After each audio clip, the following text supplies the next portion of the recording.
el Sábado Santo. Bienvenidos nuevamente a la última edición de este podcast especial sobre la Semana Santa que la División Publicaciones y Medios de la Fundación Proyecto Esdras AC nos trae para todos los que podamos interesarnos en este tema de la Semana Santa y que pues queremos conocer un poco más acerca de este contexto bíblico, de estos días tan importantes que fueron la última semana de vida de Jesús en la tierra. Y hoy vamos a analizar lo que sucede en el sábado.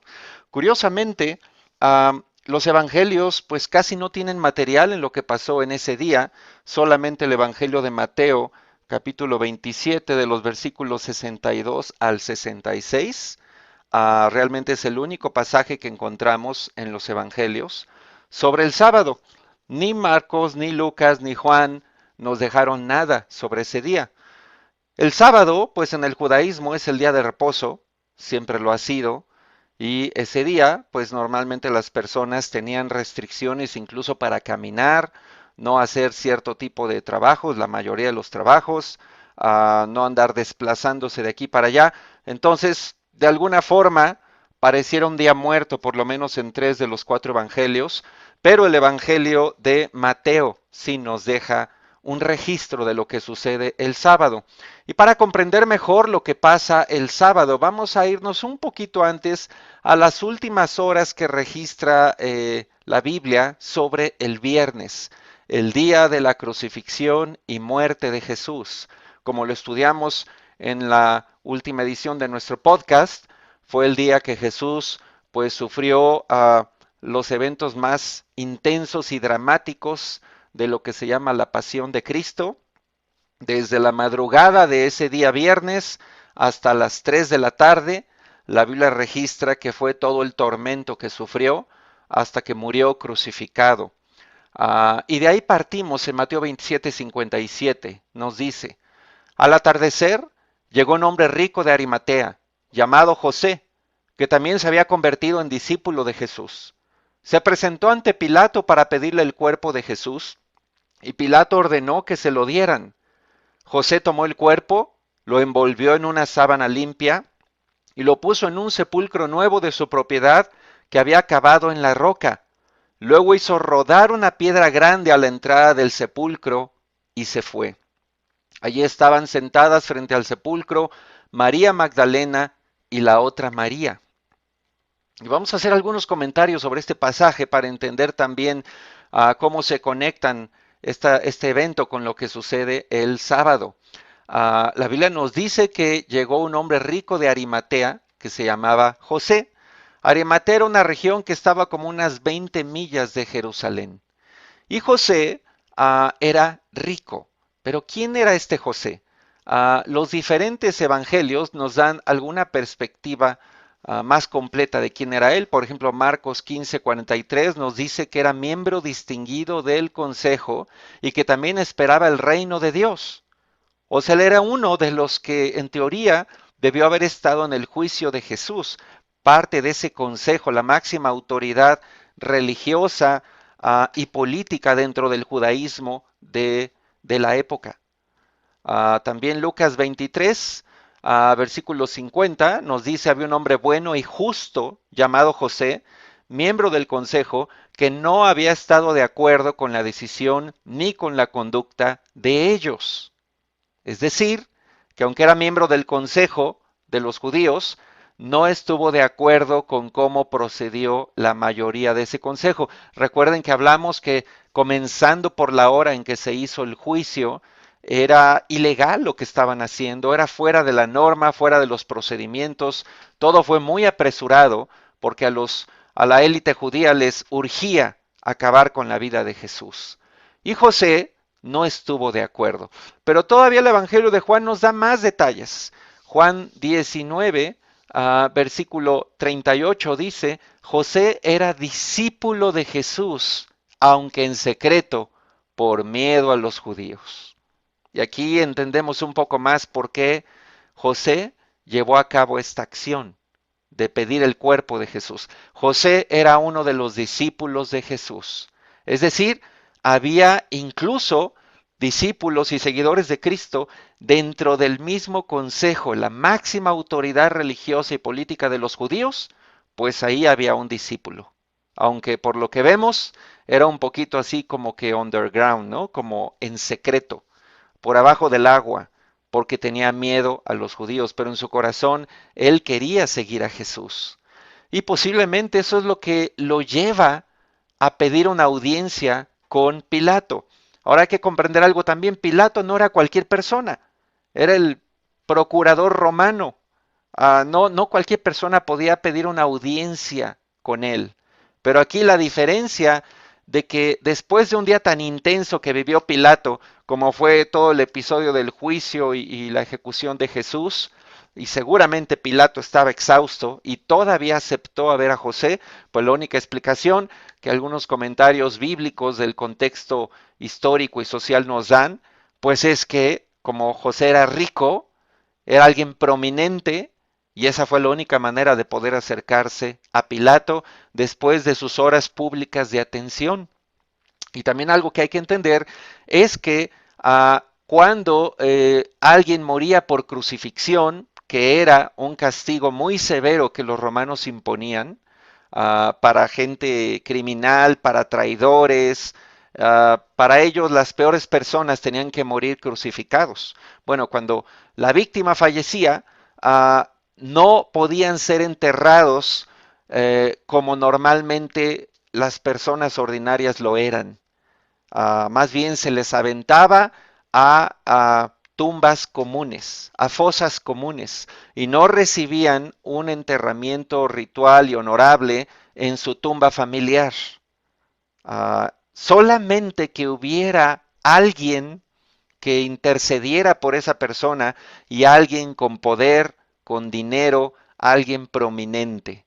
Y de esa manera podemos entender que Jesús tuvo un aliado póstumo para esto. Un hombre de influencia que no tuvo miedo a los romanos fue y pidió el cuerpo de Jesús. También nos dice el versículo 59 que José tomó el cuerpo, en Mateo 27:59, lo envolvió en una sábana limpia y lo puso en un sepulcro nuevo de su propiedad que había cavado en la roca. Bueno, esto también tiene un contexto importante. Otras traducciones nos hablan de que fue envuelto en un lino fino, en una tela de lino fino. Y esto significaba un enterramiento honorable. Para José, obviamente, él quiso darle lo mejor a su Señor, aunque fuera al final. Y lo que tuvo a su alcance, se lo dio. De hecho, históricamente en el pueblo de Israel, enterrar a alguien que no era de tu familia en tu tumba familiar implicaba un acto especial de reverencia y afecto. Y podemos ver registros de estos en escrituras como Primera de Reyes 13, 30 al 31 o Isaías 53, 12. Entonces, ya también el hecho de haberlo llevado a su tumba familiar implicaba que estaba honrando a Jesús de esa manera. Otro dato importante es que en el primer siglo los cuerpos normalmente eran dejados en la antesala de la tumba por todo un año para que el cuerpo se descompusiera y al final del año volvían a entrar para exhumar los restos y los huesos que quedaban se juntaban en unas cajitas que se les llamaban osarios. Y esa cajita se deslizaba en un agujero especial que había en la pared para ello. Por lo tanto, pues se han encontrado en las tumbas judías muchos osarios. Y cuando la persona era famosa, incluso se escribía en arameo al borde del osario o en un costado, se escribía quién era esa persona que estaba ahí adentro. ¿Ok? Entonces, por esa razón Jesús, su cuerpo se deja sobre la piedra en el sepulcro, porque la idea era que pasando el año iban a entrar para sacar sus huesos y ponerlos en un osario. Y se cerraba esa tumba con una piedra redonda muy pesada, muy grande, que se requería bastante esfuerzo para encerrarlo y obviamente con la idea de que nadie estuviera entrando y saliendo. Era algo que funcionaba a manera de sello. Dice el versículo 61 que estaban frente al sepulcro María Magdalena y la otra María. Y normalmente también de acuerdo a las costumbres judías, las mujeres tomaban parte en preparar a los cuerpos para su enterramiento. Y entonces podemos ver que ya Jesús, habiendo fallecido, recibe honores de uno de sus seguidores, que era José, que era rico, que lo que tuvo a su alcance fue darle lo mejor que pudo, vestirlo con la mejor ropa, llevarlo al mejor sepulcro que pudo, darle la mejor preparación que pudo, y con todas las circunstancias que había, José dio su mejor. Y María Magdalena y la otra María estaban ahí ayudando. Así fue como Jesús fue enterrado. Fue básicamente la forma en que entró al sepulcro. Y esto sucede el viernes al atardecer.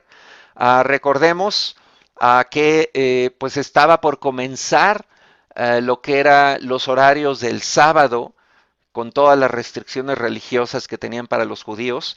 Y no se sabe bien si ya había comenzado para este momento los horarios del sábado o no. Pero para José era prioridad a poder sepultar a Jesús adecuadamente con los honores adecuados y ya después irse a guardar el sábado. Y eso fue lo que hicieron. Entonces, continuando con la historia, en Mateo 27, 62 nos dice algo. Pero antes de esto quiero mencionarles otra cosa muy importante para comprender más la trascendencia de estos eventos. Resulta que el hecho que Jesús haya sido enterrado en una tumba de un rico no es cualquier cosa. No es cualquier cosa, ya que no era común que esto pasara con un condenado a la ejecución. Y aquí se está cumpliendo, en la forma de enterrar a Jesús, se está cumpliendo una de las llamadas profecías mesiánicas, que está registrada en Isaías 53:9 y en la versión Biblia textual dice así: y dispusieron su sepultura con los impíos, pero con el rico fue su tumba. Isaías 53 es conocido como una profecía mesiánica, todo el capítulo sobre el siervo sufriente, y se refiere al Mesías que iba a llegar después, al Mesías futuro. Y una de las cosas que dice Isaías es que su tumba iba a estar dispuesta con los impíos, con los pecadores, con los malvados, porque finalmente su destino iba a ser esa fosa común en que los criminales eran sepultados después de que morían. Pero dice la Biblia, pero con el rico fue su tumba. Es decir, Jesús sufrió un enterramiento que no era la norma para alguien que moría de esa manera. Y pues ya estaba muerto, no pudo haber arreglado esto con nadie. Obviamente se cumplió una profecía mesiánica que Dios había dispuesto desde el año 740 antes de Cristo, que fue cuando se escribe Isaías, y que se cumple pues nada menos que unos 770 años después, de una manera impresionante. Y esta es una de las tantas profecías mesiánicas que hay. El día de mañana, si nos sigues en el canal de la región Santa Mónica, vamos a tener un servicio especial sobre la resurrección, domingo de resurrección, y voy a hablar de cómo las profecías mesiánicas se cumplieron en la pasión de Cristo. Y ahí vas a poder comprender más cómo Dios había dispuesto cada detalle de todo lo que pasó con Jesús. Pero bueno, regresemos entonces al sábado. Mateo 27, 62 nos dice: al día siguiente, es decir, el sábado, después del día de la preparación, el día de la preparación se refería con esto a la preparación de los alimentos para respetar la ordenanza del sábado. Entonces el día de la preparación era el viernes, porque las familias judías dedicaban el viernes a preparar todos los alimentos que iban a consumir el sábado durante el día de reposo. Por eso dice al día siguiente después del día de la preparación. Y continúa diciendo la Biblia: los jefes de los sacerdotes y los fariseos se presentaron ante Pilato. Señor, le dijeron, nosotros recordamos que mientras ese engañador aún vivía, dijo: a los 3 días resucitaré. Por eso, ordene usted que se selle el sepulcro hasta el 3er día.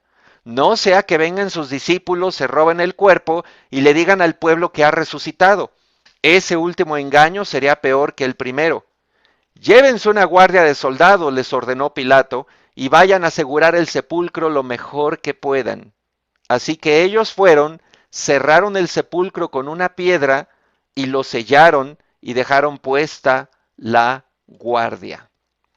Ok, aquí terminamos el relato bíblico, es todo lo que los evangelios dicen sobre el sábado, pero vamos a revisar bien cómo se dan las cosas.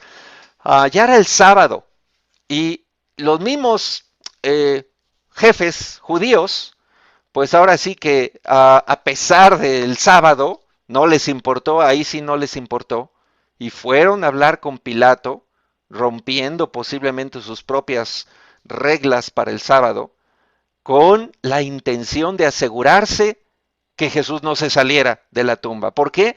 Porque dice el versículo 63 que ellos mismos recordaban las palabras de Cristo cuando estaba vivo y que les dijo: a los 3 días resucitaré.